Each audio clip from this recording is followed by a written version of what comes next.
এই ভাই কি অবস্থা? আসসালামু আলাইকুম। তো গাইস, আজকে নতুন করে এভাবে ব্লগ শুরু করছি, কারণ হচ্ছে আমি এখন থেকে ডেইলি লাইফ ব্লগ করব আর মাঝে মধ্যে ঘুরতে গেলে এরকম ব্লগ করব। জানি না কেমন আপনাদের থেকে রেসপন্স পাবো, এটাই ফার্স্ট, এটাই করে দেখতেছি। যদি ভালো রেসপন্স পাই তাহলে হচ্ছে নেক্সট থেকে এরকম ভিডিও চালাই যাব। আর এটা আমাদের জামাল খানের প্রেস ক্লাব, ঐতিহাসিক।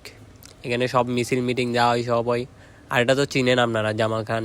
এখানে শুধু মানুষের ভরা, কাপল, তারপরে কি বলবো, দিন নেই রাত নাই, জাম। দুপুর 12টা থেকে বিকাল 4টা, এই টাইমটা বেশি জ্যাম থাকে এখানে। এরপর হচ্ছে এটা জামাল খান মোড়, সবাই চিনেন। আজকে হঠাৎ করে আবার রিক্সা করে যাচ্ছি, এমনিতে আমি টেম্পো করে সবসময় চলাফেরা করি, টাকা নাই ভাই, গরিব। 2019, 20, 21 এই জামাল খানের বন্ধুদের সাথে সবসময় আড্ডা দিতাম, পড়ে থাকতাম। এখন তো সবসময় চকবাজার ভিডিও বানাইতে যাই এরকম। আর ভাই কি বলবো, নিজেকে দেখাইতে এতই যে ভালো লাগে ভাই, কি বলবো, এতই সুন্দর, মানে দারো না ভাই, সুন্দর না মানে কি বলবো, এমনি নিজেকে নিজে দেখতে অনেক ভালো লাগে ভাই। তাই একটু বেশি বেশি দেখাচ্ছি, চুলটা ঠিক করতেছি। চুলটা ঠিক করার তো মানে কি বলবো, এটা তো চিনবে অনেকের স্কুল, আইডিয়াল স্কুল। দিনে কয়বার যে এটা ক্রস করে যাই।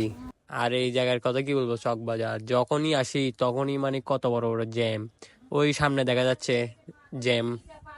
এই জ্যামটা হচ্ছে চকবাজারে অনেক বড় একটা বিরক্তকর। এই জ্যামে আসে আমি কম হলো 10-15 মিনিট বসেছিলাম। তারপরে রিক্সার থেকে এমনি এমনি নামে গেছি, নামিয়ে হেঁটে হেঁটে গেছি গিয়ে। জ্যামে বসে থাকার থেকে হাঁটে হাঁটে যাওয়াই ভালো। আর এদিকে তো আমার বন্ধু 30 মিনিট বলি বলি 1 ঘন্টা দাঁড় করে রাখছে। এতক্ষণ দাঁড়িয়ে থাকতে কেমন লাগছে? হ্যাঁ, মাইকে 14 মামুদ তারা বাইকে 14 মা। আরে এটা ব্লগ। কেমন আছেন সবাই? আশা করি সবাই ভালো আছেন। এরকম দাঁড় করে রাখি যে না, হ্যাঁ, তোদেরকে বললে আর কিছুক্ষণ আইন না মারে যে এইসব ছেলেদেরকে অ্যাভয়েড করো, সঙ্গী বাচন ভালো থেকে। আবার সিএনজি করে চলে যাচ্ছি যে এখন আগ্রাবাদ যাবো। ওই আদিপের একটা ব্যাংকের কি কাজ আছে বলে এখন ওখানে নিয়ে যাচ্ছে। যাই দেখি কি কাজ আছে, ওইটা শেষ করে আবার চকবাজার চলে আসবো।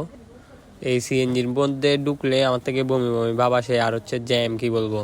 এখন গাইস, ওরা ওদের বাসায় চলে যাচ্ছে, আমি আমার বাসায় চলে যাচ্ছি। ওরা যাবে চকবাজার, একজন যাবে বদ্দারহাট, আমি তো জামাল খান নেমে গেছি। এখন আমি বাসায় চলে যাবো। সো গাইস, বাসায় চলে আসছি এখন।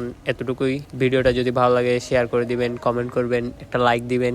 আর যদি রেসপন্স ভালো পাই তাহলে আগামী থেকে এরকম ভিডিও করব। So guys, good bye, tata, see you.